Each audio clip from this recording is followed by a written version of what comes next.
Hello, welcome back to You Can Understand Shakespeare. My name is John Donovan. We're taking you through Romeo and Juliet today. We are on Act 1, Scene 4.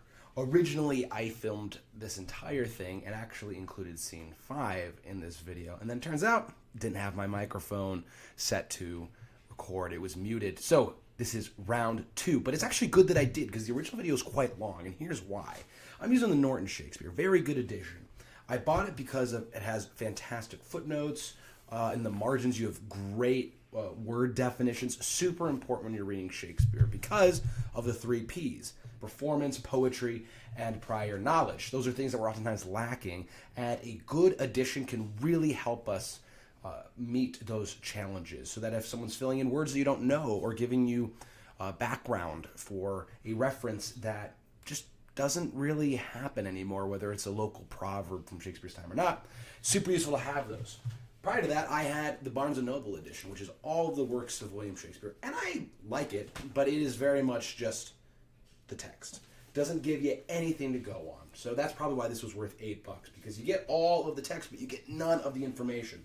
But one key difference, Norton Shakespeare has Act 1, Scene 4 and 5 together, whereas this has it as 2 different acts. I'm going to be following probably more so what you have in your book.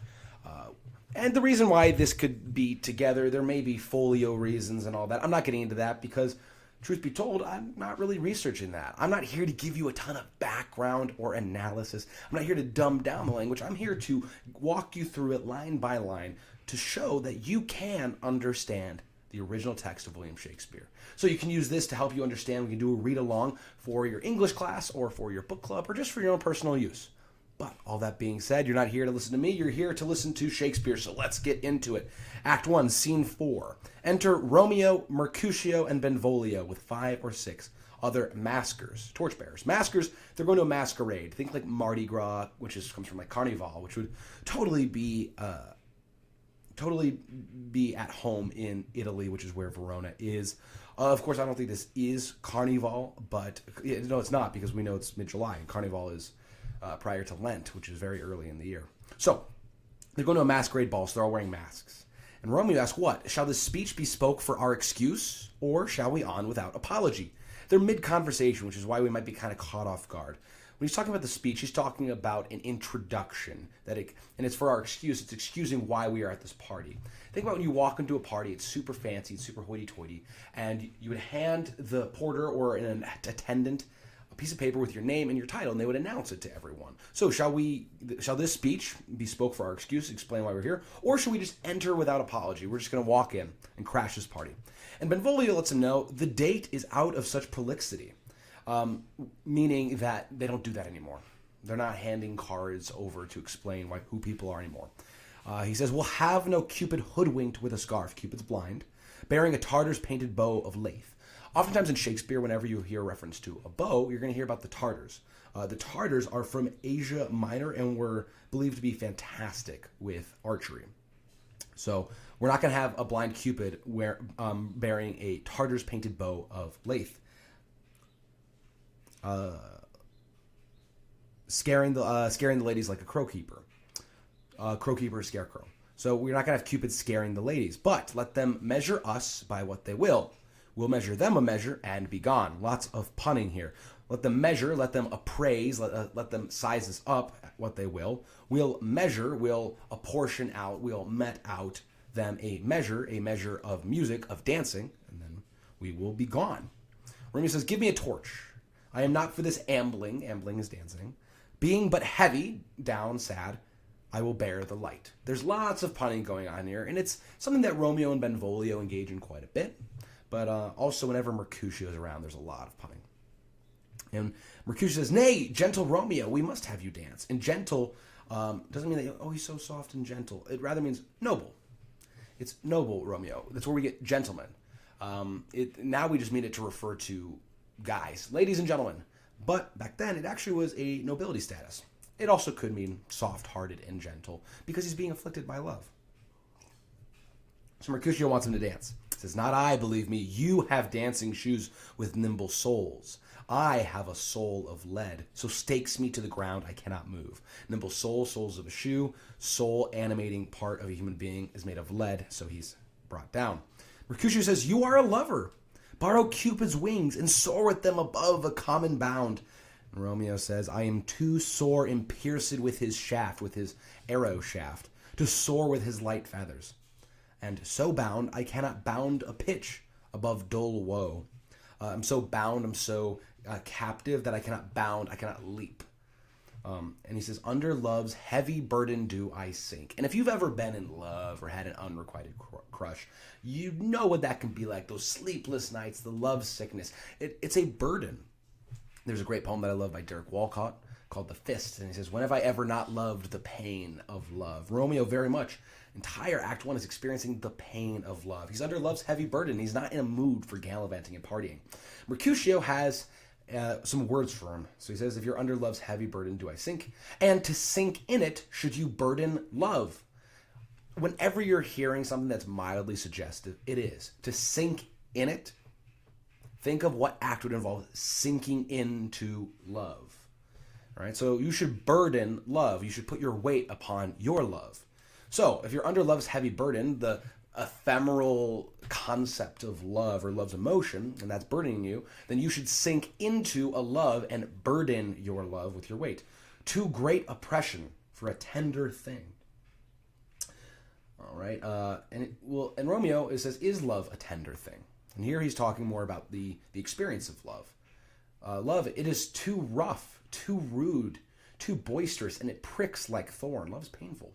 Mercutio recommends, if love, the general concept of love, be rough with you, be rough with love. And how can you be rough with love? You can wrestle, so to speak, your lover. Prick love for pricking, right? When you prick, you stab, but there's also like a penetration. Think of a rose.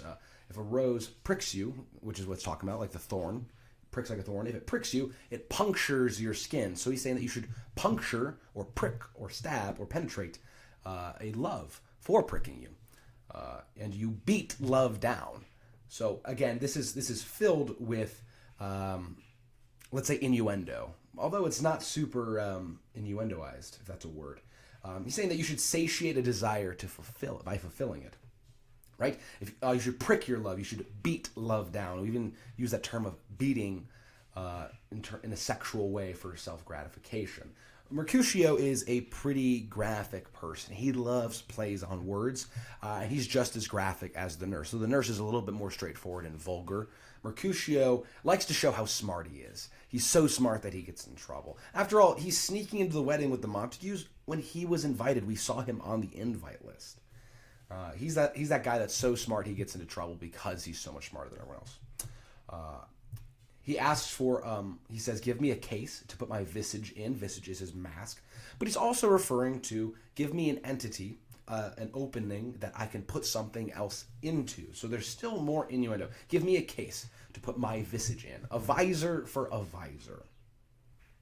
And then we have a mask for an ugly face. A lot of times they'll refer to their own masks as their own faces rather, as masks throughout Shakespeare. So it's a mask, a visor for my mask, for a visor. What care I, what curious eye to quote deformities is notice the deformities of my face. Notice that I'm ugly. Here are the beetle brows shall blush for me. There's protruding eyebrows on the mask.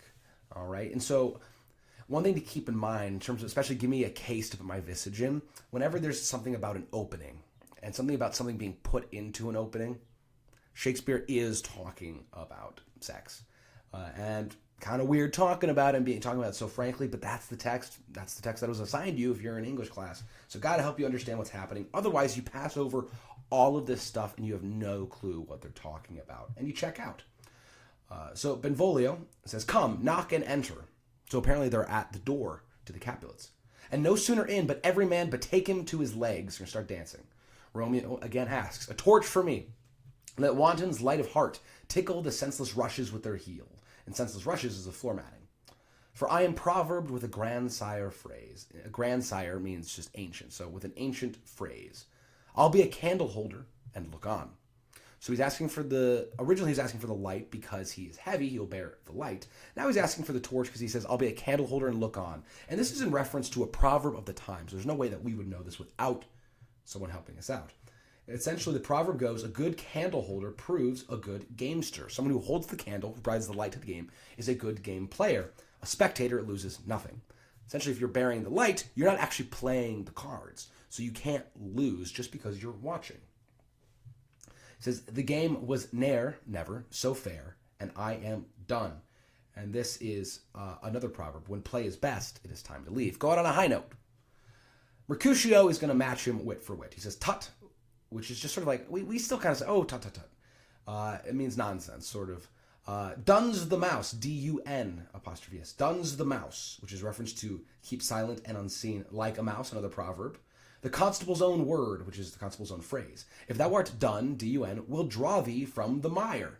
Or, and let's pause right there because there's another, believe it or not, reference to something around there, which is a Christmas game. It's called Done is in the Mire. It's where players pantomime drawing a log, representing a horse, out of a boggy road.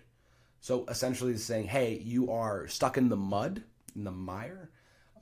We need to pull you out. You're being a stick in the mud. It's a pretty straightforward type way sentiment that he's trying to express, but he's expressing it in the most referential, clever way, because again, he wants to be smarter than everyone else. As a result, we who do not know these proverbs in these Christmas games from Elizabethan England are going to be confused. But you're being a stick in the mud.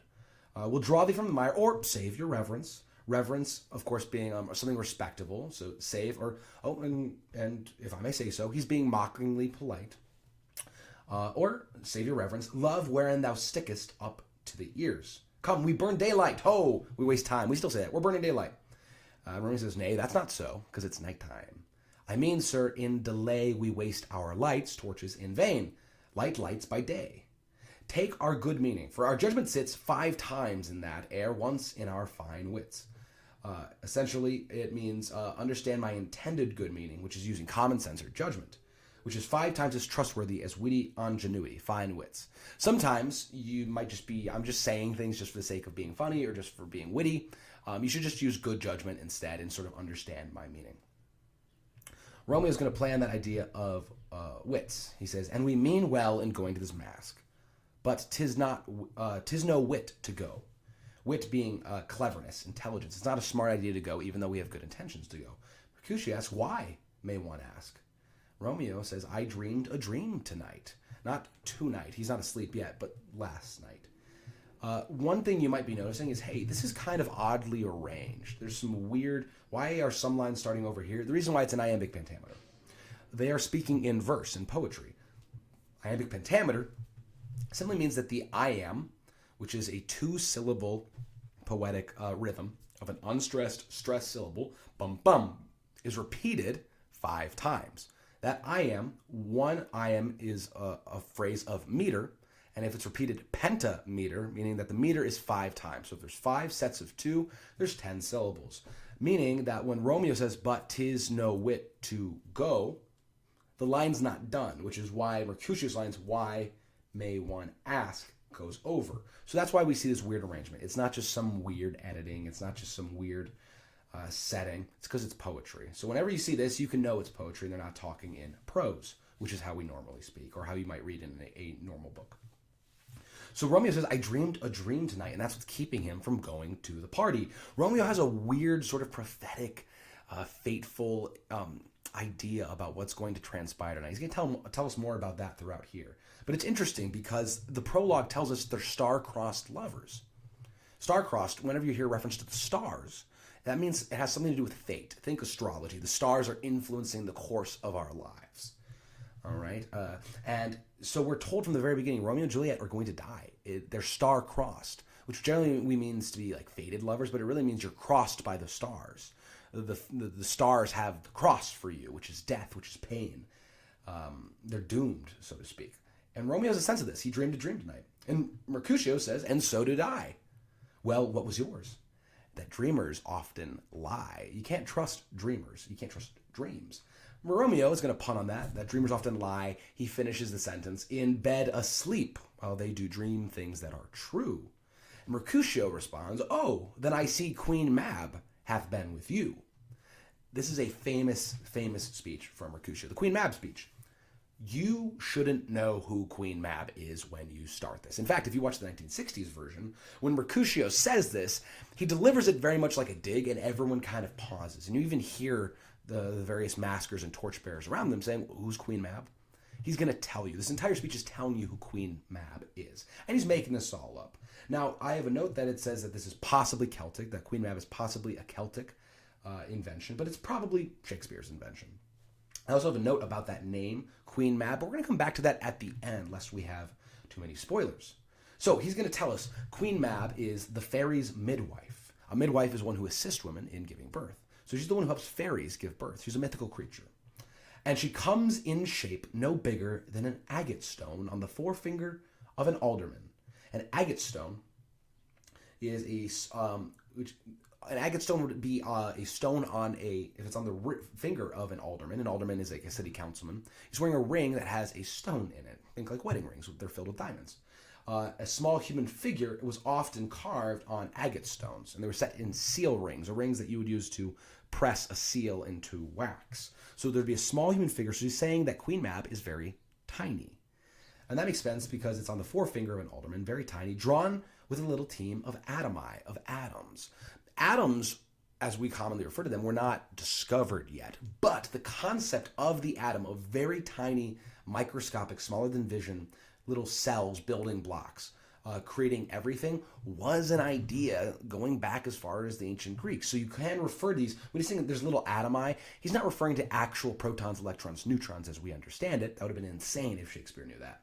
Rather, he's just referring to little tiny atom-like small creatures. So she's drawn, or like a chariot or a wagon or a carriage, with a little team of atomi over men's noses as they lie asleep. So Queen Mab is drawn on a carriage over men's noses as they sleep. And remember, all of this is set by Romeo saying that he dreamed a dream. So Queen Mab has something to do with dreams. So he's going to tell us more. He says that her wagon spoke, the one drawn by atomi, are made of long spinners' legs. Spinners are spiders because they spin webs. So the wagon spokes, the spokes of the wheel, are made of spider legs. So again, you get a sense of how small it is. The cover of the wagon, of the wings of grasshoppers, her traces of the smallest spider webs, her collars of the moonshine's watery beams, the things that she's raining in the atomies with, is spider web and moonshine, the beams of the moon. Insubstantial, but again, she's a mythical creature. She's a fairy, so she can kind of interact with nature in a unique way. Her whip of cricket's bone, the lash of film. That's what she's whipping the animals, the atomies that draw her carriage with, right? Think of Santa Claus. He's got the long whip, on Donner, on Dasher, so forth. Her wagoner, the person who drives the wagon. Think of like Cinderella, the fox gets turned, I believe it's the fox, gets turned into the person who drives the carriage. Queen Mab, being a queen, wouldn't drive her own carriage, rather someone else would, and she would sit in it. So her wagoner, a small gray-coated gnat, those little flies, not half so big as a round little worm pricked from the lazy finger of a maid. This is you're like a worm pricked from the lazy finger of a maid. There was a sort of like folk wisdom that if girls had idle hands, then worms would grow out of their fingers. It was sort of like, if you frown, your face is going to freeze that way. It's something you tell little children to get them to act in the way that you want by using superstition to scare them. You can see how terrifying that idea would be. So the gnat is not half so big as a round little worm from the lazy finger of a maid. Her chariot, the thing that she's riding in, is an empty hazelnut made by the joiner squirrel or old grub. A joiner is a carpenter, so squirrel or a grub made it. And they are time out of mind the fairies' coach makers. Squirrels and grubs make coaches for fairies. Didn't you know that? Of course they do. And in this state, in this regal finery, in this fine carriage with all this how-to-do, she gallops night by night through lovers' brains. And then they dream of love. So she is the dream giver, sort of like how we understand the Sandman. That's not a super common figure that we really understand anymore, but we sort of know that the Sandman brings dreams. Mercutio says, it is Queen Mab. Goes through lovers' brains, and then they dream of love. On courtiers' knees, courtiers are those who attend a court, that dream on curtsies straight. They dream that people are curtsying to them. They're receiving honors at court. Or lawyers' fingers who straight dream on fees. Lawyers dream of all the money that they're making. So she when she gives dreams, it has to do sort of with the state of the person. Lovers dream of love, courtiers dream of honors, lawyers dream of money, or ladies' lips. So she gallops over ladies' lips, who straight on kisses dream. The ladies are dreaming of kisses, which oft the angry Mab with blisters plagues, because their breath with sweetmeats tainted are. So Mab actually gets angry at the ladies, and she gives them blisters. She plagues them with blisters. That's a verb rather than a noun. A noun of a plague is a sickness, right? Like the Black Plague. Rather, when you plague someone, you're inflicting pain, and those are the blisters. And that's because the ladies' breaths are tainted with sweetmeats, with candies. Okay, where do they get the sweetmeats from? Maybe from a lover. Maybe that's why they're dreaming about kisses. Anyways, the Mab is angry with them. And this is where it starts to turn a little dark. So sometimes she gallops over a courtier's nose. Again, back to the courtier. And then dreams he of smelling out a suit. Think back to Paris's suit. It's not what he's wearing. It's about an issue that he's bringing forth. So a courtier dreams of smelling out a suit, which is a petition at court. And the courtier could facilitate that for a fee. So he's also dreaming about how he can take advantage of a situation to make a little money. And sometimes comes she with a tithe pig's tail. A pig is paid as a tithe to the parish for the support of the priest. So she comes with a tithe pig's tail, tickling a parson's nose. A person who runs the church. As a lies asleep. As apostrophe A means he lies asleep. Then he dreams of another benefice. So she comes with a tithe pig's tail, and she's tickling the parson's nose. Think of like tickling someone with a feather when they're asleep. And that's how she's giving him dreams. And he's dreaming of another benefice. So pluralism, which is holding multiple benefices simultaneously, was a common source of corruption in the early modern church. So this is a corrupt parson. So just as the ladies are getting blisters and the courtier's dreaming of money, the parson is dreaming about something that is a little bit corrupt. He's corrupted by greed. Sometimes she driveth o'er a soldier's neck, and then dreams he of cutting foreign throats. This is getting deadly even. It's getting very dark. And then he dreams he of cutting foreign throats, of breaches, which is bursting through fortifications, ambuscados, which are ambushes, Spanish blades, swords made in Toledo, Spain, were famous for their quality, and of healths 5 fathoms deep. A fathom is a fantastically deep cup of liquor. So he's dreaming about killing people, about drinking deeply. And then anon, soon, drums in his ears, because from his dream, there's drums from the fight. Drums in his ears, at which he starts and wakes, and being thus frighted by his dream, swears a prayer or two, and sleeps again. So she's now giving nightmares. So much so that soldiers are waking up afraid in the night, and they'll say a prayer, and then they'll go back to sleep. This is the very Mab that entangles the manes of horses in the night, and bakes the elf locks in foul, sluttish hairs. So she's tying horses' manes in knots. Baking the elf locks is then hardening the tangles. So there's this idea that like elves and fairies and sprites, especially in Celtic mythology, are pretty mischievous. They perform pranks. They're not just cute little Tinkerbells. Even Tinkerbell's kind of mischievous, and she gets into trouble. So now Mab isn't just delivering dreams, but she's actually causing problems. She's causing horses in the night to have their manes all tied up, and she's baking the elf locks. They're locked like locks of hair made from elves, fairies, in foul, sluttish hair. Sluttish just meaning dirty, which once untangled, much misfortune bodes. Don't untangle the knots in a horse's mane if a fairy put them there.